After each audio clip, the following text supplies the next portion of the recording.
mungkin sekadar sharing terkait kan di setiap sekolah itu satuan pendidikan pasti ada namanya kasus-kasus tentang dilema etika dan juga rujukan moral. Mungkin saya ingin menanyakan beberapa pertanyaan.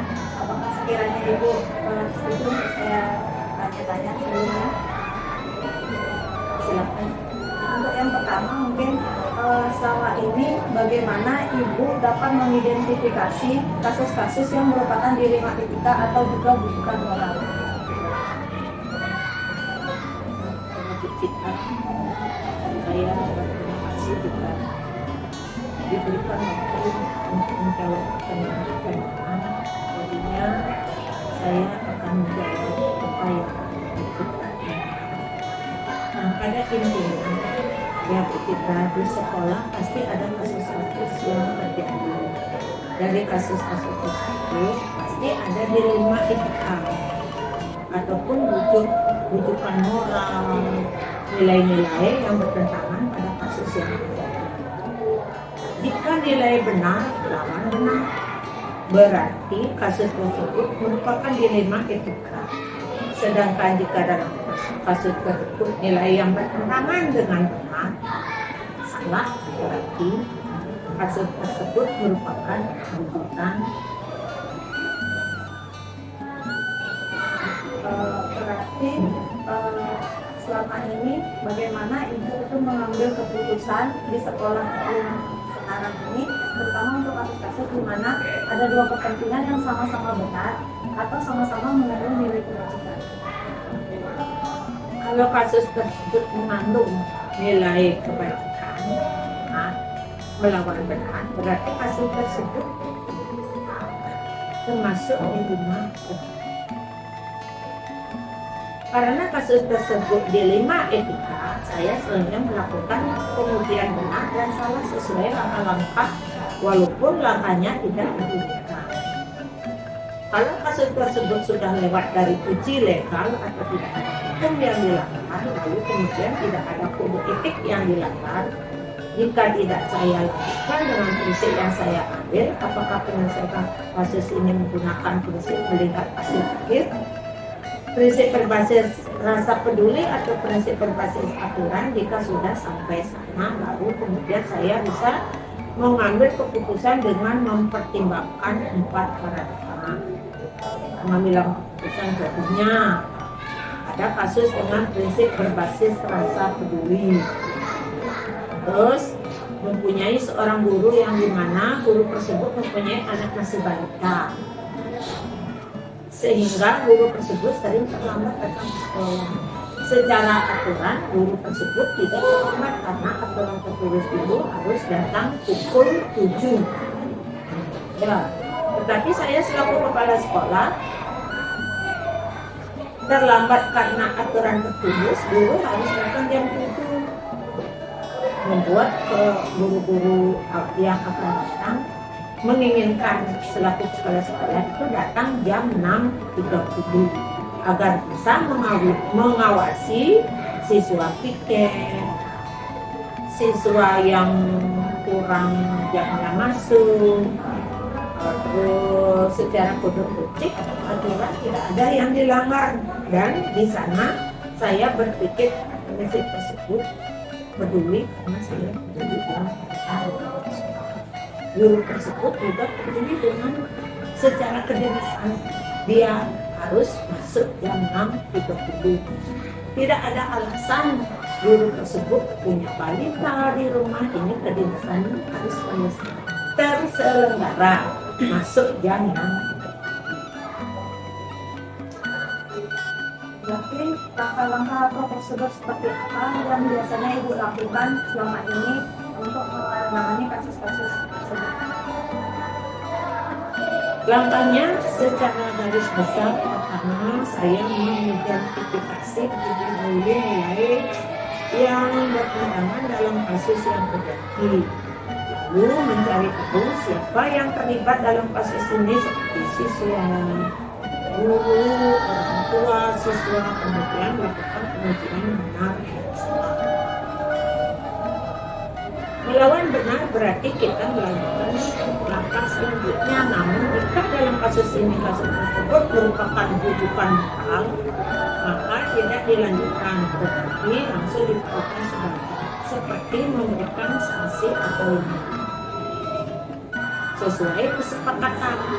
Jika kasus tersebut merupakan dilema etika, berarti kita lanjutkan dengan uji paradigma. Apakah itu keadilan lawan kasihan, kesetiaan, dan jangka panjang lawan KPD atau individu lawan kelompok. Menurut saya yang paling penting setelah kita mengidentifikasi nilai-nilai kebijakan universal itu adalah yang paling penting dalam tahapan pengambilan keputusan adalah opsi pre-lema. Ya, kadang dalam langkah opsi pre-lema itu saya mengambil keputusan di luar ekspektasi saya. Karena dalam opsi ini saya kadang baru menemukan keputusan yang benar-benar adil, tidak merugikan salah satu pihak maksudnya, atau win-win solution. Ya, panjang lebar ini pertanyaannya, saya menjawabnya panjang lebar. Selanjutnya pertanyaan dari saya itu, hal apa saja yang selama ini Ibu anggap itu efektif dalam pengambilan keputusan pada kasus-kasus dilema etika? Menurut saya, yang paling efektif adalah dalam mengambil keputusan kita berangkat dari kesepakatan bersama. Ya, bersama atau sharing pendapat, sharing komunikasi, itu kesepakatan bersama yang disebut dengan keyakinan atau nilai-nilai yang sudah kita sepakati menjadi keyakinan sekolah. Jadi ketika ada kasus di sekolah, kita refleksi kembali kasus tersebut. Setelah keputusan kasus tersebut dibuat, kita refleksi bersama-sama. Ya, setelah refleksi kita menjadi tahu kelemahan dan kelebihan keputusan yang kita ambil bersama-sama. Tadi sudah dengan caranya etika dulu. Nah, sekarang apa saja yang selama ini menjadi merupakan tantangan dalam pengambilan keputusan pada kasus-kasus dilema etika? Yang diambil ya, tantangan. Kalau tantangan selama ini saya hadapi sebagai kepala sekolah dalam mengambil keputusan secara besarnya tidak ada terlalu menantang. Karena saya kadang dalam kasus dilema etika saya kadang bingung memetakan nilai-nilai kebajikan yang bertentangan serta prinsip-prinsip yang harus kita jalankan, apakah berbasis aturan atau asal. Pedulinya sampai sedemikian. Namun saya terkadang dibantu oleh guru yang bersangkutan jika masalahnya dengan murid untuk menentukan paradigma yang kita ambil dalam mengambil sebuah keputusan, lalu hal tersulit juga dalam mengambil keputusan akan menentukan semua merupakan Itu biar si kandidat itu tidak ada merasa rugi. ya tidak ada rugi. Pokok saling berkomunikasi dengan mencari keluar dalam keluarga yang baik. Apakah Ibu itu memiliki jadwal tertentu dalam sebuah penyelesaian kasus dilema etika? Misalnya, Ibu itu langsung menyelesaikan di tempat atau memiliki jadwal dalam menyelesaikan bentuk atau prosedur seperti apa yang Ibu jalankan selama ini di sekolah ini? Selama ini di sekolah tidak ada jadwal sendiri dalam kasus tersebut. Nah, kasus kita langsung selesaikan sampai juga. Minimal besoknya kasus tersebut sudah diselesaikan dan maksimal 2 hari. Kalau misalnya mampu kita menyelesaikan kasus tersebut, kita selesaikan hari itu. Kalau tidak mampu, saya akan selesaikan karena mungkin adalah mungkin adanya pertemuan saya selaku kepala sekolah. Jadi kasus tersebut tidak mampu saya selesaikan. tidak ada dijadwalkan. Langsung bisa selesai hari itu juga tidak diburu-buru. tidak. Tapi kalau misalnya ada kendala, saya ada sesuatu hal mungkin diundur, tapi besoknya ada. Harian Ya, betul. Nah, mungkin adakah seseorang atau faktor-faktor apa yang selama ini mempermudah dan membantu ibu dalam mengambil keputusan terkait dalam kasus-kasus dilema kita? Faktor-faktor yang memudahkan saya dalam mengambil keputusan tentunya dukungan dari teman-teman guru-guru yang ada di sekolah, guru-guru lainnya yang ada di sekolah lainnya. Biasanya bila hal-hal berat yang saya alami dan ya mudah-mudahan tidak ada hal berat ya yang saya alami dan saya ragu untuk menentukan pilihan, saya akan melakukan sharing atau diskusi dengan rekan-rekan guru lain. Seperti halnya dalam kegiatan kelompok kerja. Jadi dengan kita sharing baik dengan guru-guru di sekolah dan juga dengan kepala sekolah yang lain, itu bisa mempermudah ibu dalam mengatasi kasus-kasus mungkin yang terjadi di sekolah terkait kasus dilema kita. Ya, ini pertanyaan terakhir dari saya mungkin. Nah, dari semua hal yang telah disampaikan, kira-kira pembelajaran apa yang dapat ibu petik dari pengalaman yang ibu alami dalam mengambil keputusan dilema kita? Jadi satu pelajaran yang saya petik dalam pembelajaran adalah seorang pemimpin bukan saja pimpinan sekolah atau kepala sekolah, tetapi juga pemimpin pembelajaran juga harus mempunyai keberanian dalam mengambil keputusan. Apapun yang terjadi di sekolah, berani bertanggung jawab. Jika kita berani mengambil suatu keputusan secara terbuka, kalau ada yang ditutup-tutupi masalah yang ada di sekolah, maka kita akan bisa mempertanggungjawabkan keputusan yang kita ambil. Betul pada saya dari segi melaksanakan kegiatan itu harus berani.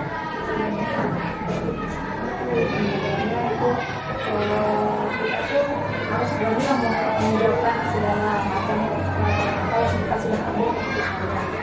Itu dari ibu sebagai kepala sekolah maupun saya mungkin yang sebagai pemimpin pembelajaran nantinya menurut saya. Mungkin terima kasih Bu sudah meluangkan waktunya. Saya juga mengganggu pekerjaannya Ibu yang mungkin lagi banyak-banyaknya pekerjaan, jadi saya ucapkan sekali lagi terima kasih. Mungkin saya ucapkan Om Santi Santi Santi Om Santi Santi.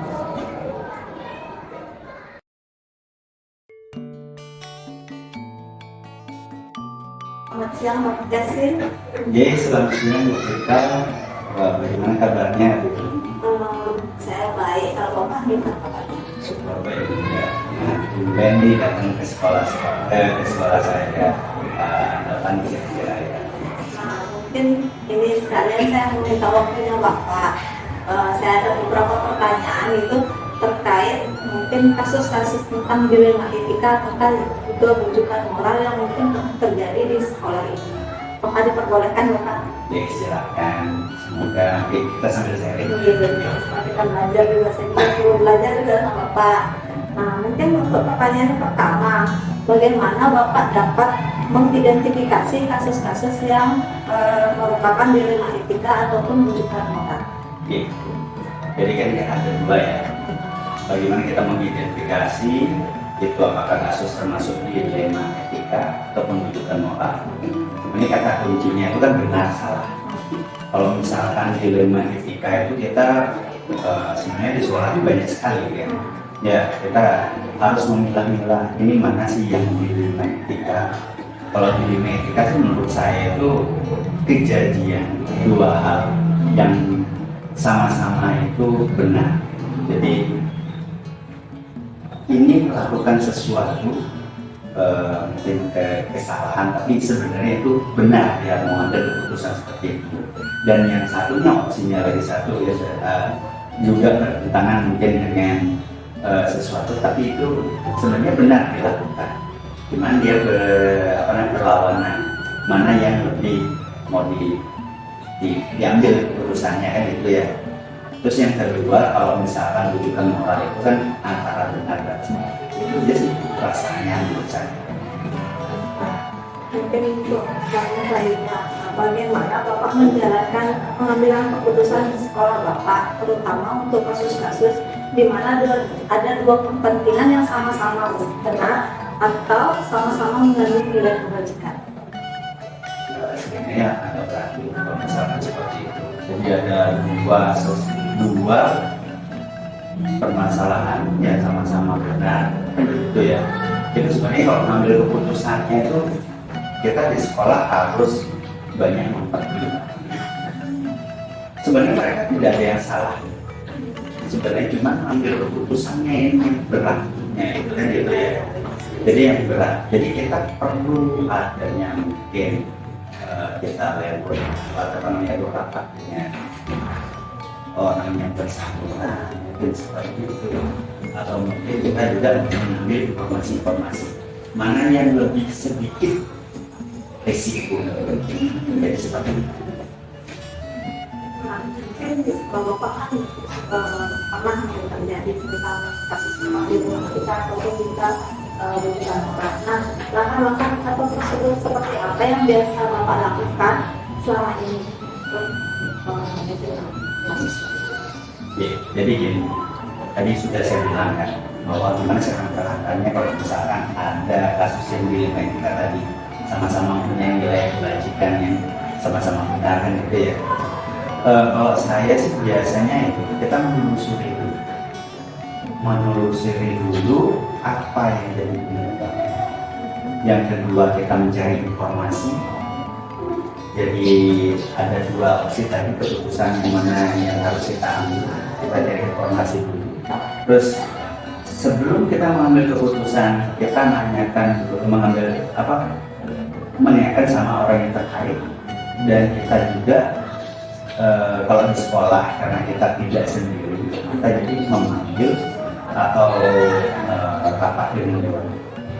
Jadi mengambil keputusan yang terbaik untuk keduanya, yang mana yang lebih harus kita jalankan. Jadi seperti itu.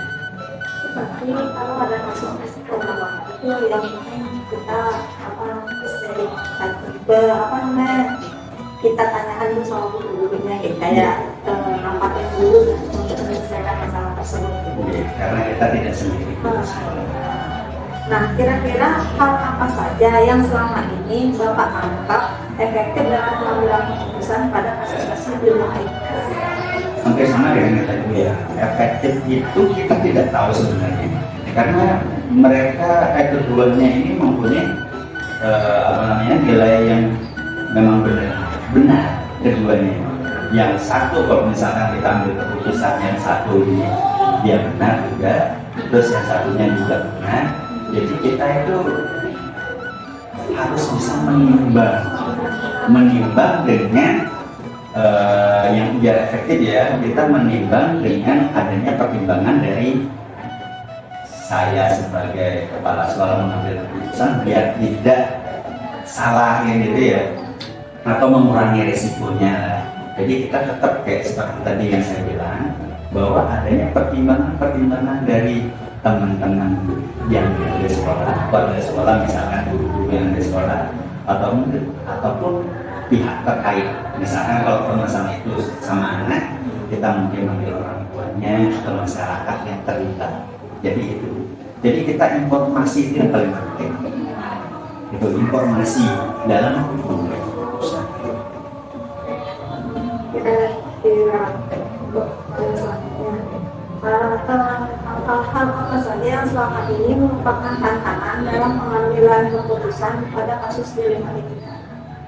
Ini yang paling berat sebenarnya ini ya, memutuskan mana yang risikonya tersedikit gitu. Kita menimbangnya itu yang agak sulit. Karena kan mereka tidak salah. Ya, mungkin kalau ada kasus misalkan anak ini tidak masuk karena untuk membantu orang tuanya. Nah itu kan dia benar kan. Terus dia kan tidak salah gurunya atau mungkin memberikan hukuman seperti itu ya memang ada kesalahan di sana ya, cuman tapi sebenarnya itu kan konsekuensi ya.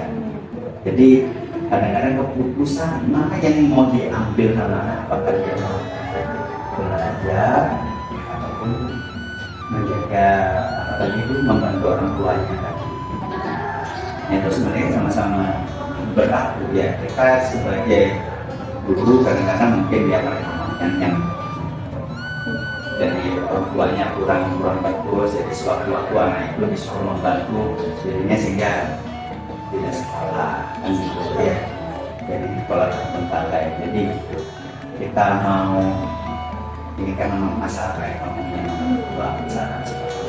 Jadi ini memang tantangannya itu mengambil keputusan yang menurut saya. Dengan walaupun kita kadang-kadang sudah mempertimbangkan sesuatu, pasti akan mencederai salah satu keputusan yang kita ambil, pasti akan mencederai walaupun banyak sedikitnya kita tidak tahu. Itu takarannya tergantung yang menerima keputusan. Pertanyaan selanjutnya, kira-kira apakah Bapak itu mempunyai jadwal tertentu dalam sebuah penyelesaian kasus dilema etika? Mungkin terkait apakah Bapak itu menyelesaikan permasalahan tersebut itu di tempat atau memiliki jadwal untuk menyelesaikan dalam bentuk atau prosedur seperti apa yang Bapak jalankan selama ini di sekolah Bapak? Kalau selama ini kalau dilema etika ya kita tidak ada jadwal. Cuma kita perlu waktu. Jadi waktu kita identifikasi dulu, setelah identifikasi lalu kemudian kita mencari informasi. Terus setelah mencari informasi baru kita rapatkan dengan pihak terkait dan guru-guru atau ada yang ada di sekolah. Itu yang kalau misalkan ada waktunya dikasih. Karena itu kalau misalkan kita waktu setiap sebulan sekali atau 6 bulan sekali, takutnya masalah ini jadi basi. Karena ini kan kasus dilema etika sebenarnya harus segera dilakukan. Jadi waktu tidak ada, namun kalau misalkan ada masalah kita langsung tindakan dengan sistematis atau prosedur yang sudah saya sebutkan. Sekarang adakah seseorang atau faktor apa yang selama ini mempermudah atau membantu Bapak dalam pengambilan keputusan terkait dalam kasus-kasus dilema etika? Kalau pihak terkait sudah, yang saya sebutkan sebenarnya sudah ada ya. Jadi yang pertama kita informasi dari warga sekitar atau pihak terkait yang pihak terkait yang berhubungan dengan permasalahan tadi, atau mungkin dari dewan guru. Jadi semuanya itu terlibat, itu adalah yang mendukung. Ini pertanyaan terakhir dari saya mungkin Pak. Dari semua hal yang telah Bapak sampaikan tadi, nah kira-kira pembelajaran apa yang Bapak dapat petik dari pengalaman Bapak dalam mengambil keputusan dalam kasus dilema etika? Kalau misalkan yang disebutkan pembelajaran gitu. Jadi kalau pembelajaran untuk saya itu yang pertama adalah jangan terburu-buru memutuskan atau mengambil keputusan. Jadi yang kedua setelah yang terburu-buru kita di sini tidak ikut sendiri. Kita tidak memutuskan sendiri. Namun kita harus melibatkan orang di sekitar kita dalam mengambil keputusan. Itu jadi ada dua. Ada dua yang dapat kita pelajari. Mungkin terima kasih Bapak atas waktunya. Maaf itu saya ya mengganggu waktunya Bapak yang mungkin Bapak jadi kepala sekolah juga kan sibukannya banyak. Jadi saya juga datang dan mengganggu dengan pertanyaan-pertanyaan seperti ini. Sekalian saya juga sebenarnya lebih belajar tentang dilema etika dan juga rujukan moral sebagai pemimpin berdasarkan. Oke, sama-sama Bu. Semoga tadi apa yang saya sampaikan bermanfaat. Jadi ke depannya kita sama-sama sharing ya, bukan saya menggurui, cuma saya sharing pengalaman.